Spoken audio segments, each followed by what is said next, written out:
ऋषि, part 1 में हमने अजंता की दहलीज तक का सफर देखा था। वो घाटी, वो शांति और केव 2 की कहानियां।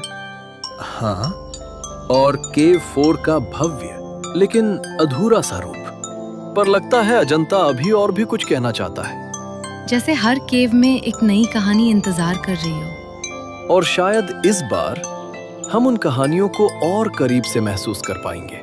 तो चलो इस बार और गहरा चलते हैं। अजंता पार्ट 2, जहां पत्थर भी बोलते हैं।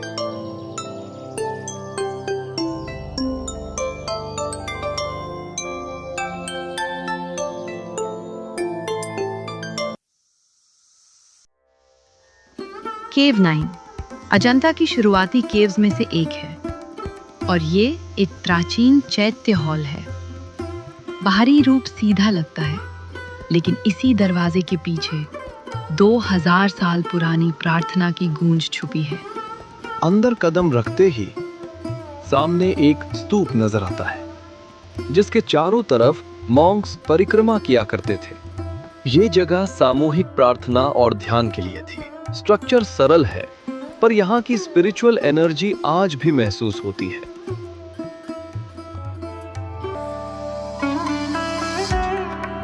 केव 19 का एक्सटीरियर ही इसे अजंता की सबसे अलग पहचान देता है।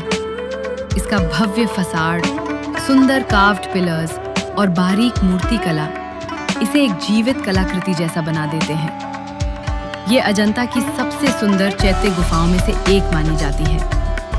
प्रवेश द्वार के ऊपर की गई नाजुक कार्विंग्स गुप्ता पीरियड की एडवांस्ड आर्किटेक्चर और कलात्मकता को दर्शाती है।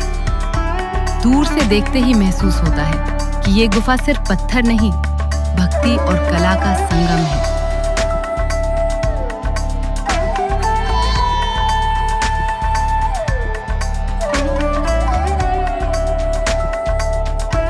अंदर प्रवेश करते ही सामने बुद्ध की प्रतिमा और स्तूप नजर आते हैं। कार्व्ड पिलर्स और स्ट्रक्चर्ड हॉल चैत्य वास्तुकला की खूबसूरती को और उभार देते हैं। ये गुफा कला और भक्ति दोनों का एक शानदार उदाहरण है।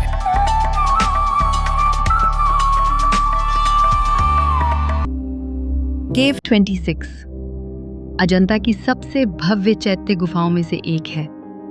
यहाँ की सबसे विशेष आकृति है विशाल शयन मुद्रा में लेटी हुई बुद्ध प्रतिमा, जो महापरिनिर्वाण का दृश्य दर्शाती है।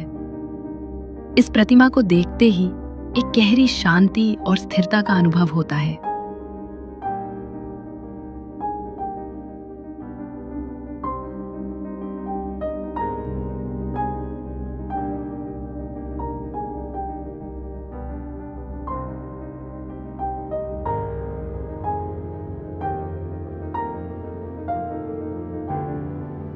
इसके आसपास कुछ टूटी हुई मूर्तियां भी दिखाई देती हैं, जो समय की मार और इतिहास के उतार चढ़ाव की गवाही देती है।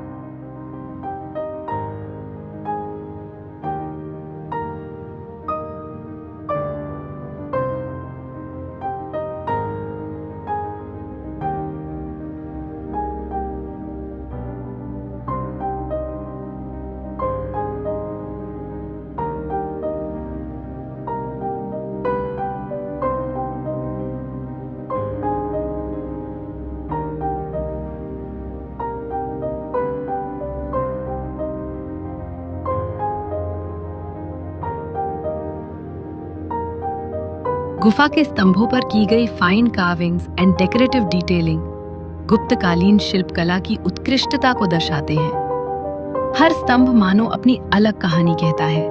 और अंत में गुफा के मध्य स्थित स्तूप, जिसके अग्रभाग पर विराजमान बुद्ध की ध्यान मुद्रा पूरे चैत्य हॉल को आध्यात्मिक केंद्र प्रदान करती है। यह गुफा केवल एक स्थापत्य नहीं, बल्कि श्रद्धा, कला और समय का जीवित संगम है। केव से वापस जाते हुए ये पाथवे सिर्फ रास्ता नहीं लगता, हर कदम के साथ लगता है, जैसे अजंता अपनी कहानी धीरे धीरे अलविदा कह रही हो। हिल पर वापस बस स्टेशन आकर मन अभी भी केव्स के अंदर ही घूम रहा होता है। कैमरा बंद होता है, लेकिन अनुभव साथ रह जाता है। अजंता सिर्फ पत्थरों में कटी हुई गुफाएं नहीं है, ये भारतीय कला, ध्यान और जीवन दर्शन का एक जीवित संग्रह है। अगर इतिहास को महसूस करना हो तो अजंता सिर्फ देखी नहीं जाती, उसे जिया जाता है।